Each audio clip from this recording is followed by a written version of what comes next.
Welcome back to my channel. இப்போ நிறைய ஸ்டூடெண்ட்ஸ்க்கும் பேரண்ட்ஸ்க்கும் college வந்து எப்படி சூஸ் பண்ணணும் சார், வந்து நான் நல்ல மார்க் எடுத்துட்டு இருக்கோம், பட் வந்து நிறைய காலேஜஸ் இருக்கு தமிழ்நாட்டில், வந்து 450 காலேஜுக்கு மேல இருக்கு. டாப் காலேஜ்னு சொல்லி எல்லா யூடியூபர்ஸ் வந்து நிறைய சொல்லிட்டு இருக்காங்க. டாப் 50 டாப் 100 சொல்லி நிறைய காலேஜஸ் இருக்கு. சார் நான் காலேஜை நான் எப்படி தேர்ந்தெடுக்கணும் சொல்லி நிறைய கன்ஃபியூஷன்ஸ். எப்பவுமே வந்து ஒரு தமிழ் ட்ரெடிஷன்ல வந்து நம்ம ஒரு கல்யாணம் பண்றோம்னா பொதுவா என்ன சொல்லுவோம், 10 பொருத்தம் இருந்தா வந்து கல்யாணம் பண்ணுவாங்க. 10 பொருத்தம் பார்க்கணும் 10 பொருத்தம் பார்க்கணும்னு சொல்லுவாங்க. ஏன்னா அந்த 10 பொருத்தத்துல வந்து ஆல்மோஸ்ட் வந்து ஒரு 8 or 9 பொருத்தம் வந்து மேட்ச் இருந்தாதான் அந்த இதே என்ன செய்வீங்க, கல்யாணத்தையே வந்து சம்பந்தம் ஒத்துக்குருவீங்க. இது வந்து கல்யாணத்துக்கு வந்து 8 9 இருந்தாவே வந்து நீங்க ஒத்துக்குருவீங்க. ஆனா உங்களுடைய வாழ்க்கையில வந்து நீங்க காலேஜ் தேர்ந்தெடுக்கிறதுல மினிமம் 10 பொருத்தமும் இருந்தா மட்டும்தான் ஒரு நல்ல காலேஜ். நீங்க நல்ல காலேஜ் வந்து தேர்ந்தெடுக்கிறதுக்கு ஒரு 10 பொருத்தங்கள் இருக்கு. என்ன சார், திடீர்னு வந்து நீங்க காலேஜ் கவுன்சிலரா இருந்துகிட்டு கெரியர் கைடன்ஸ் பண்ணிக்கிட்டு திடீர்னு மேட்ரிமோனி மாதிரி பேசுறீங்க. சார் மேட்ரிமோனிலாம் நான் ஆரம்பிக்கலப்பா, நான் ஒன்லி வந்து முதல்ல நீங்க நல்லபடியா காலேஜ் சேர்ந்த பிறகுதானே உங்களுக்கு அடுத்த இது. ஃபியூச்சர்ல முடிஞ்சா வந்து உங்க பேட்ச் 4 வருஷத்துக்கு அப்புறம் கூட வந்து நான் மேட்ரிமோனி பத்தி யோசிக்கிறேன், ஜஸ்ட் ஃபார் ஃபன். இப்ப வந்து 10 பொருத்தங்கள் எப்படி வந்து கல்யாணத்துல பாக்குறீங்களோ அதே மாதிரி ஒரு காலேஜ் தேர்ந்தெடுக்கிறதுல 10 பொருத்தங்கள் ரொம்ப ரொம்ப முக்கியம். ரைட், அத ஒன் பை ஒன்னா பார்ப்போம். முதல்ல காலேஜ் இன்ஃப்ராஸ்ட்ரக்சர். நல்லா தெரிஞ்சுக்கோங்க, காலேஜோட இன்ஃப்ராஸ்ட்ரக்சர் வந்து ரொம்ப ரொம்ப ரொம்ப முக்கியம். இன்ஃப்ராஸ்ட்ரக்சர்னா என்னன்னு, சார் சூப்பரா பில்டிங் இருக்கு, புது புது பில்டிங்கா இருக்கு, அது இன்ஃப்ராஸ்ட்ரக்சர் கிடையாது. இன்ஃப்ராஸ்ட்ரக்சர்னா எல்லாமே இருக்கணும். காலேஜ்ல வந்து எல்லா ஃபெசிலிட்டிஸ், கிளாஸ் ரூம்ஸ், லேப்ஸ் எல்லாமே வந்து பக்காவா இருக்கணும். சும்மா வந்து 4 டேபிள் ஷார்டேஜாவும் லேப் வந்து பழைய அப்படிலாம் இருக்கக்கூடாது. இன்ஃப்ராஸ்ட்ரக்சர்னா வந்து ரொம்ப வந்து பக்காவா இருக்கணும். ஃபர்ஸ்ட் பொறுத்த வந்து நீங்க பாக்குறது காலேஜோட இன்ஃப்ராஸ்ட்ரக்சர். ரெண்டாவது வந்து அகாடமிக் அக்ரிடேஷன்ஸ் சொல்றாங்களே, என்னன்னா NBA, NAC, NIRF. இதுல வந்து மேக்சிமம் வந்து எவ்வளவுக்கு எவ்வளவு வந்து ரேங்கிங் வாங்கியிருக்காங்களோ அந்த காலேஜ் ப்ரிஃபர் பண்ணுங்க. ஏன்னா நம்ம ஒரு காலேஜ் வந்து நல்ல காலேஜ், சுமாரான காலேஜ், மோசமான காலேஜ்னு நம்ம இன்ஃப்ளூயன்ஸ் பண்றதோட இந்த NBA, NAC, NIRFக்கு வந்து ஒரு கமிட்டி இருக்கு. அவங்க ஒரு பெரிய எக்ஸ்பர்ட் கமிட்டி.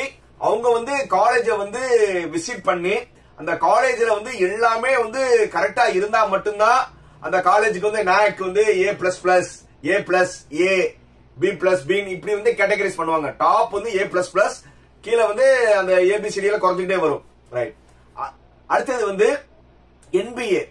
அதாவது NBA வந்து ஒவ்வொரு டிபார்ட்மெண்ட்டுக்கும் வந்து கரெக்டா இருந்தா வந்து அந்த டிபார்ட்மெண்ட்டுக்கு NBA கொடுப்பாங்க. சோ அதனால வந்து அந்த டிபார்ட்மெண்ட் வந்து NBA இருக்கான்னு பாருங்க.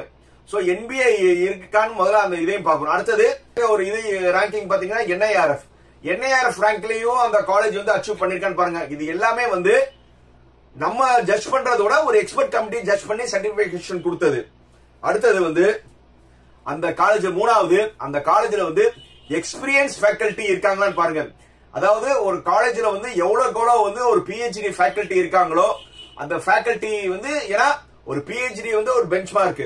அவங்க வந்து ஆல்மோஸ்ட் எவ்வளவு PhD ஃபேக்கல்டி இருக்காங்களோ அவங்க கொஞ்சம் நாலேஜபிளா இருப்பாங்க. ஏன்னா நீங்க அந்த படிக்கிற அந்த 4 வருஷத்துல வந்து உங்களோட டவுட் எல்லாமே வந்து ஒரு நாலேஜபிள் பர்சன்ஸ் கிட்ட வந்து நீங்க இருந்தீங்கன்னா வந்து உங்களோட டவுட்ஸ் எல்லாமே கிளியர் பண்ணுவாங்க.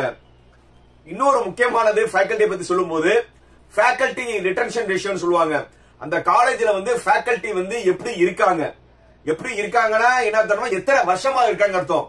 ஒரு நல்ல காலேஜ்ல வந்து ஒரு நல்ல ஃபேக்கல்டி வந்து லூஸ் பண்ண விரும்ப மாட்டாங்க. ஒரு நல்ல ஒரு டேலண்டட் ஃபேக்கல்டி, அவங்கள வந்து வேற காலேஜ் அவங்க ஒரு ஆஃபர் கொடுத்து போனாலும் நீங்க அந்த காலேஜ் போகாதீங்க, உங்களுடைய சேவை எங்களுக்கு தேவை அப்படின்னு சொல்லி உங்களை என்ன செய்வாங்க, ரிட்டன்ஷன் பண்ணுவாங்க. அந்த மாதிரி வந்து ஒரு காலேஜ்ல வந்து மினிமம் வந்து ஒரு 10 years ஆவது ஒரு ஃபேக்கல்டி இருக்கணும். அப்படி இருக்காங்களான்னு பாத்தீங்கன்னா கவுண்ட் டவுன்ஸ். ஏன்னா கவர்மெண்ட் காலேஜஸ்ல மட்டும் இருப்பாங்க. ஏன்னா அவங்களுக்கு 60 வயசுல ரிட்டையர்மெண்ட். சோ அதனால வந்து ரிட்டன்ஷன்ஸ் வந்து கவர்மெண்ட் காலேஜ்ல இருப்பாங்க. ஆனா பிரைவேட் காலேஜ்ல கொஸ்டின் மார்க். ஏன்னா அந்த காலேஜ் வந்து அந்த ஃபேக்கல்டி வந்து அவங்களோட எக்ஸ்பீரியன்ஸ் கூட அவங்களுடைய டிமாண்ட் வந்து வெளியில இருக்கும். அவங்க வேற காலேஜுக்கு சுவிட்ச் ஓவர் பண்ண போவாங்க. அப்படி போனா போப்பா நீ இல்லாட்டா வந்து எனக்கு வேற ஃபேக்கல்டி இருக்கான்னு சொல்லி லோ சம்பளத்துக்கு எடுத்துக்கிற காலேஜஸ் இருக்கு. அப்படி இல்லாம எக்ஸ்பீரியன்ஸ் ஃபேக்கல்டி நம்ம காலேஜுக்காக இத்தனை வருஷம் இருந்தாங்க, இவங்களை வந்து நம்ம விடக்கூடாது, அவங்களுக்கு இன்னும் ஃபெசிலிட்டிஸ் பண்ணி கொடுத்தோம்னு சொல்லி ஒரு நல்ல மேனேஜ்மெண்ட் வந்து எந்த ஃபேக்கல்டி என்ன செய்ய மாட்டாங்க, லூஸ் பண்ண மாட்டாங்க. அப்படி ரொம்ப ரொம்ப கம்மி. அப்படி வந்து நீங்க வந்து ஃபேக்கல்டி ரிட்டென்ஷன்ஸ் நல்லா இருக்காங்கன்னு பாருங்க. ஏன்னா ஒரு ஃபேக்கல்டியை சந்தோஷமா வச்சிருக்கிற காலேஜ் வந்து ஸ்டூடெண்ட்ஸையும் நல்லபடியா வச்சுக்குருவாங்க. புரியுதா? அதனால ஃபேக்கல்டி ரிட்டென்ஷன் ரேஷியோ சொல்லுவாங்க. நீங்க அப்படி பேச்சுவாக்கில் கொடுத்தாவே ஒவ்வொரு டிபார்ட்மெண்ட்ஸ் இந்த காலேஜ் ஹெச்ஓடி எத்தனை வருஷமா இருக்காங்க, இந்த ப்ரொஃபசர் எத்தனை வருஷமா இருக்காங்க அப்படின்னு பாத்துக்கோங்க. ஆனா நவடேஸ் இந்த ஃபேக்கல்டி ரிட்டென்ஷன்ஸ் வந்து ரொம்ப ரொம்ப கம்மி. ஏன்னா எதுக்கு நான் இவ்வளவு சம்பளம் கொடுத்து இந்த ஃபேக்கல்ட்டியை வச்சுக்கிட்டு சும்மா ஒரு 20,000 15,000 ஃபேக்கல்ட்டி வர்றாங்கன்னு சொல்லி ஃப்ரெஷரை போட்டு ரன் பண்ற காலேஜஸ் நிறைய. அதை வந்து நீங்க நல்லபடியா நோட் பண்ணிக்கோங்க. அடுத்தது வந்து அகாடமிக் பெர்ஃபார்மன்ஸ். நல்ல ஃபேக்கல்ட்டி இருந்தா வந்து உங்களுக்கு என்ன வந்துடும், ஆட்டோமேட்டிக்கா வந்து ரிசல்ட் நல்லா வந்துடும். ஒரு அகாடமிக் பெர்ஃபார்மன்ஸ்ல வந்து ஒரு காலேஜ் வந்து அந்த மேக்சிமம் அந்த ஸ்டூடெண்ட்ஸ் எல்லாமே வந்து நல்லா ஸ்கோரிங் பண்றாங்க, ஒரு 90-95% எடுக்கிறாங்க. சோ எல்லாமே வந்து ஒரு கிரேட்ல பார்த்தோம்னா O, A++ இந்த மாதிரி நல்லா பண்றாங்க. மேக்ஸிமம் யாரும் அரியர் பண்றது இல்ல. அந்த காலேஜ் வந்து மேபி அது அட்டானமஸா நான் அட்டானமஸ் இருந்தாலும் நல்லா வந்து ஒரு பாஸ் பெர்சன்டேஜ் கொடுக்கறாங்க. அப்படி காலேஜ் வந்து நீங்க தேர்ந்தெடுக்கணும். ஏன்னா ஒரு நல்ல ஒரு பாஸ் பெர்சன்டேஜ் இருந்துச்சுன்னா அந்த காலேஜ்ல வந்து ஃபேக்கல்டி வந்து நல்லா சொல்லி கொடுத்திருக்காங்க. ஃபேக்கல்டி நல்லா சொல்லி கொடுத்தனாலதான் நீங்க வந்து என்ன செஞ்சிருக்கீங்க, நல்லபடியா பரீட்சை எழுதி பாஸ் பண்ணிருக்கீங்க. சோ அதனால அகாடமிக் பெர்ஃபார்மன்ஸும் ஒன்னு பார்க்கணும். அடுத்தது வந்து அப்டேட்டட் லேப் ஃபெசிலிட்டிஸ். இது நல்லா நோட் பண்ணிக்கோங்க. ஒரு காலேஜ்ல வந்து அவங்களுடைய லேப் வந்து அப்டேட்டடா இருக்கணும். ஏன்னா இப்ப சின்ன எக்ஸாம்பிள் நம்ம வச்சுக்கிறோம். இப்போ கம்ப்யூட்டர் சயின்ஸ் ஒரு டிபார்ட்மெண்ட் வந்திருக்கு, அது இருக்கு, ஏற்கனவே வந்து கம்ப்யூட்டர் சயின்ஸ் டிபார்ட்மெண்ட் இருக்கு. ஆனா இப்ப புதுசா வந்து நீங்க என்ன விரும்புறீங்க, ஏடிஎஸ், ஏஎம்எல், ஐஓடிஸ் இந்த மாதிரி வந்து நீங்க வந்து எல்லாம் விரும்புறீங்க. அதனால தமிழ்நாட்டில் இருக்க 450 காலேஜுமே வந்து என்னது ADS, AML, IoT, computer and communication எல்லாமே கோர்சஸ் எடுக்கிறாங்க. ஆனா அந்த காலேஜ்ல வந்து நீங்க நினைக்கிற ஏடிஎஸ், ஏஎம்எல், கம்ப்யூட்டர் சயின்ஸ், விஎல்எல்சி எல்லாமே வந்து லேப் அவ்வளவு அப்டேட்டடா இருக்கா? ஏன்னா இப்போ ரோபாட்டிக்ஸ் ஒரு இது இருக்கு, சும்மா வந்து பொம்மை ரோபோட் இருக்கிறதும் இருக்கு, ஒரு பக்கா ரோபோட் இருக்கு. ஒரு பக்கா ரோபோட் தான் க்ரோக்கன் ஆகும், இல்ல இவங்க 1000 கணக்கில் வந்து ஒரு ரோபோட் வாங்கி வைப்பாங்க. சோ அந்த மாதிரி வந்து ஒரு லேபோட இன்ஃப்ராஸ்ட்ரக்சர் வந்து ரொம்ப நல்லா இருக்கணும். புரியுதா? இப்போ நிறைய வளர்ந்துட்டு இருக்கிற டெவலப் ஆகிற காலேஜஸ் எல்லாம் வந்து இன்ஃப்ராஸ்ட்ரக்சரோட வந்து அந்த லேப் ஃபெசிலிட்டிஸ் என்ன செய்யறாங்க, அவ்வளவு அப்டேட் பண்றாங்க.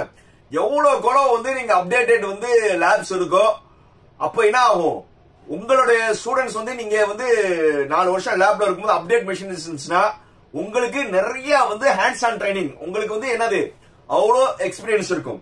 அதுக்கப்புறம் வந்து அந்த காலேஜ்ல குட் பிளேஸ்மெண்ட் செல். ஏன்னா ஆப்வியஸ்லி எல்லாத்தோட கனவு என்னது, வேலைக்கு தானே. சார் இந்த காலேஜ்ல சேர்ந்தா 4 வருஷம் கழிச்சு என் பையனுக்கு வந்து 20 லட்சத்துல சம்பளம் கிடைக்கும், 30 லட்சத்துல சம்பளம் கிடைக்கணும் கனவுகளுடன் தான் வந்து நீங்க சேர்க்கிறீங்க. அப்படிதானங்க? இல்ல 4 வருஷம் டிகிரி படிச்சா போதும் சொல்லி உங்க பையனை சேர்க்கிறீங்களா? இந்த காலேஜ்ல சேர்ந்தா வந்து என் பையனுக்கோ பொண்ணுக்கோ வந்து ஒரு 20 லட்சம் 25 லட்சத்துல சம்பளம் வருஷத்துக்கு வாங்கி கொடுப்பாங்க, அந்த எண்ணத்துலதான் வந்து நீங்க சேர்க்கிறீங்க. அந்த மாதிரி இருக்கும்போது ஒரு நல்ல பிளேஸ்மெண்ட் செல் இருந்தா மட்டும்தான் அவங்க என்ன செய்வாங்க, நல்ல நல்ல கம்பெனிஸ் வந்து கொண்டு வருவாங்க. அதே மாதிரி வந்து நல்ல பிளேஸ்மெண்ட் செல் இருந்தாதான் உங்களுக்கு பிளேஸ்மெண்ட் ட்ரைனிங், உங்களுக்கு பர்சனல் டெவலப்மெண்ட், சாஃப்ட்வேர் ஸ்கில், இப்போ வந்து அந்த இண்டஸ்ட்ரி வந்து கரண்டா என்ன எக்ஸ்பெக்ட் பண்றாங்க எல்லா லாங்குவேஜும் உங்களுக்கு என்ன செய்வாங்க, சொல்லி கொடுப்பாங்க. ஒரு நல்ல பிளேஸ்மெண்ட் செல் இருந்தா மட்டும்தான் வந்து உங்களால வந்து நீங்க கனவுகளுடன் போய் சேர்றதுக்கான கனவு நனவாகணும்னா இந்த பிளேஸ்மெண்ட் செல் இருக்கணும். அதுக்கப்புறம் வந்து MOU சொல்லுவாங்க, மொமெண்டம் ஆஃப் அண்டர்ஸ்டாண்டிங். அதாவது ஒரு நல்ல ஒரு காலேஜ்னா வந்து நிறைய இண்டஸ்ட்ரி, பெரிய பெரிய இண்டஸ்ட்ரியோட என்ன செய்வாங்க, டை அப் பண்ணிருப்பாங்க.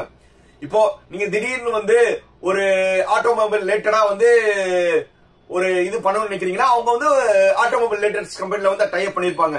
ஐடி ரிலேட்டடா நீங்க பண்ணணும்னா நிறைய ஐடிஸ் கம்பெனிஸோட டை அப் பண்ணிருப்பாங்க. இல்ல எலக்ட்ரிக்கல் ரிலேட்டடா நிறைய வந்து எலக்ட்ரிக்கல் ரிலேட்டட் கம்பெனியோட டை அப் பண்ணிருப்பாங்க. எவ்வளவு கூட வந்து அங்க MOU போட்டிருக்காங்கன்னா, MOUனா என்னன்னா மொமெண்டம் ஆஃப் அண்டர்ஸ்டாண்டிங். இந்த ஸ்டூடெண்ட்டை வந்து நான் உங்க இண்டஸ்ட்ரிக்கு அனுப்புறேன், அதே மாதிரி வந்து உங்க இண்டஸ்ட்ரியில இருக்கிறவங்க எங்க காலேஜ்ல வந்து நீங்க நாலேஜ் பண்ணிக்கலாம், நம்மளுக்கு கூட ஒரு அண்டர்ஸ்டாண்டிங் பண்ணி நிறைய நீங்க MOU போட்டிருந்தா மட்டும்தான் நிறைய அந்த கம்பெனிஸ்ல வந்து நீங்க நிறைய இன்டராக்ட் பண்ண முடியும். நீங்க டைரக்டா வந்து அந்த கம்பெனில போய் டவுட்ஸ் கிளியர் பண்ண முடியும். மேபி அந்த கம்பெனிஸ்ல வந்து உங்களுக்கு பிளேஸ்மெண்ட்ஸ்க்கான வாய்ப்புகளும் இருக்கு. அதுக்கப்புறம் எக்ஸ்ட்ரா கரிக்குலர் ஆக்டிவிட்டிஸ். இப்ப எல்லாருமே வந்து வேலைக்கு சேர்ற காலேஜ்ல சேர்ந்து 4 வருஷம் டிகிரி படிக்கிறது மட்டும் படிப்பு கிடையாது. அதோட வந்து உங்களுடைய தனித்திறமையை வளர்த்துக்கிட்டே இருக்கணும். இப்போ நிறைய காலேஜஸ்ல வந்து ஸ்போர்ட்ஸ் கோட்டான்னு சொல்லி எடுக்கிறாங்க. நிறைய ஸ்போர்ட்ஸ் இருக்கு. அது என்ட்ரி லெவல் தான். அதுக்கப்புறம் வந்து அந்த பையனை வந்து எந்த ஸ்போர்ட்ஸுக்கும் எந்த ஈவெண்ட்டுக்கும் எந்த ஜோனல் டிஸ்ட்ரிக்ட் லெவலில் அனுப்புறது இல்ல படிக்கணும். செமஸ்டர் எக்ஸாம் வந்துருச்சு நீங்க படிக்கணும் சொல்லி அந்த மாதிரி தான் 95% காலேஜ் பண்ணிட்டு இருக்காங்க. ஆனா ஒரு எக்ஸ்ட்ரா கரிக்குலர் வந்து நாட் ஓன்லி ஸ்போர்ட்ஸ் இருக்கு, போக சாஃப்ட் ஸ்கில்ஸ் இருக்கு, அது போக வந்து நிறைய வேல்யூ கோர்ஸ் சொல்லி கொடுக்கணும். அது போக வந்து அந்த காலேஜ்ல வந்து நிறைய கிளப்ஸ் இருக்கணும். கிளப்னா வந்து உமன்ஸ் எம்பவர்மெண்ட் செல் தனியா இருக்கும், என்டர்பிரினர்ஷிப் டெவலப்மெண்ட் செல் சொல்லி இருக்கும். இந்த மாதிரி வந்து ஒவ்வொரு ஆக்டிவிட்டிஸ்க்கும் நிறைய செல்ஸ் இருக்கணும். அந்த மாதிரி வந்து இருந்தாதான் நீங்க ஏட்டு சுரக்காய் கைக்கு உதவாதான்னு சொல்லுவாங்க. வெறும் நீங்க படிச்சுட்டு மட்டும் போனா இருக்காது. உங்களுடைய தனித்திறமே வளர்க்கறதுக்கான எக்ஸ்ட்ரா கரிக்குலர்ஸ்க்கும் வந்து அவங்க இம்பார்ட்டன்ஸ் கொடுக்கறாங்களா அதையும் நீங்க நோட் பண்ணணும். அடுத்தது 9வது குட் அலுமினி பேக்கப். ஒரு காலேஜ்ல வந்து நல்ல அலுமினி பேக்கப், அதாவது மினிமம் வந்து 10 to 15 இயர்ஸ் காலேஜ் தாண்டி இருந்தாங்கன்னா அவங்ககிட்ட வந்து ஒரு 15 வருஷோட எல்லா டிபார்ட்மெண்ட் அலுமினிஸ் வந்து ஒரு 10 to 15 இயர்ஸ் இருந்தாங்கன்னா அவங்க வந்து நல்ல எக்ஸ்பீரியன்ஸ்ல இருப்பாங்க. அந்த மாதிரி ஸ்ட்ராங் அலுமினி பேஸ் இருக்கணும். ஸ்ட்ராங் அலுமினி பேஸ் இருந்தா மட்டும்தான் என்ன செய்ய முடியும். ஏன்னா கண்டிப்பா வந்து அந்த அலுமினி வந்து நான் படிச்ச காலேஜ்பா, நம்ம படிச்ச பையனை வந்து நான் வந்து என் கம்பெனிக்கு வந்து ஹெச்ஆர் மூலியமா வந்து என் கம்பெனிக்கு எடுத்துக்கிறேன்னு சொல்லி அவங்க இன்ஃபுளுன்ஸ் பண்ணுவாங்க. நிறைய டெவலப்மெண்ட் பண்ணுவாங்க. நிறைய பொசிஷன்ல ஆன அலுமினிஸ் வந்து நிறைய காலேஜ்ல வந்து ஸ்டூடெண்டோட ஃபீஸ் கட்டுறாங்க. அது நல்லா தெரிஞ்சுக்கோங்க. நிறைய பெரிய பெரிய காலேஜஸ்ல ஸ்ட்ராங் அலுமினி இருந்தா அவங்க ஃபாரின்ல பெரிய பொசிஷன்ல இருப்பாங்க. படிக்கிற ஸ்டூடெண்ட்ஸ்க்கு வந்து அவங்க ரெஸ்பான்சிபிலிட்டி எடுத்துக்கிறாங்க. சார் என் டிபார்ட்மெண்ட் பையனா ஒரு 5 பேருக்கு நான் ஃபீஸ் கட்டுறேன் சார், அப்படி நிறைய அலுமினிஸ் இருக்காங்க. அந்த மாதிரி ஸ்ட்ராங் அலுமினி இருந்தா ரொம்ப நல்லது. கடைசியா வந்து ஃபீஸ்.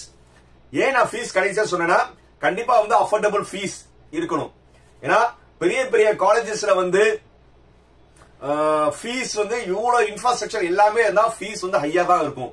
பட் அந்த மாதிரி காலேஜ்லயும் வந்து அஃபோர்டபிள் ஃபீஸா இருந்தா நல்லது. ஏன்னா சார் எல்லா டெவலப்மெண்ட் பண்ணிட்டு ஒரு 3 லட்ச ரூபா ஃபீஸ் கொடுங்க, 4 லட்ச ரூபா ஃபீஸ் கொடுங்கன்னா நடத்துற மட்டும் லோயர் பீப்புள்னால வந்து என்னது ஒரு நல்ல காலேஜ் வந்து கனவாயிரும். கனவு நனவாகணும்னா என்ன இருக்கணும், ஃபீஸ் ஒரு இம்பார்ட்டன்ஸ்.